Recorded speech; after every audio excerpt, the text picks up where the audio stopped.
కూటమి ప్రభుత్వం వచ్చింది. ఎట్లా ఉంది సార్ అభివృద్ధి కానీ సంక్షేమం కానీ 1 year పరిపాలన ఎట్లా ఉంది? బాగుందండి, చాలా బాగుంది. బాగా చేస్తున్నారు పరిపాలన.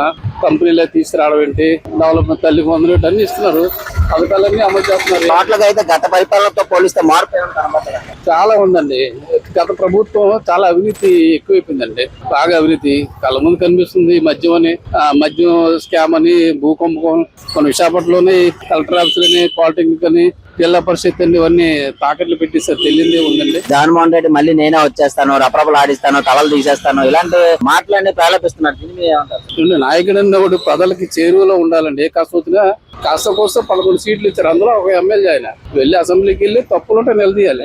అంతేగాని ఎవరో చనిపోతే చేయడం అది పద్ధతి కాదు కదండి. వాటిలోకైతే కూటమి ప్రభుత్వం ఈ 1 year సక్సెస్ అయిందంట. బాగుందండి. వైజాగ్ లో ఒక టీసీఎస్ గానీ, కాగ్నిజెంట్ గానీ, దానికి తోడు ఇంకో 15 సంవత్సరాలు వస్తున్నాయి.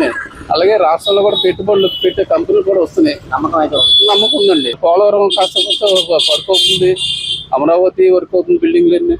రాష్ట్ర అసెంబ్లీ తాకట్టు పెట్టాడు. ఆయనే నాయకుడు అండి జగన్మోహన్ రెడ్డి. 370 కోట్లకు అందుకే తాకట్టు పెట్టాడు. తెచ్చిన అప్పులు మరి లెక్కలు లేవు. డబ్బు ఏటైపోయిందో తెలియదు.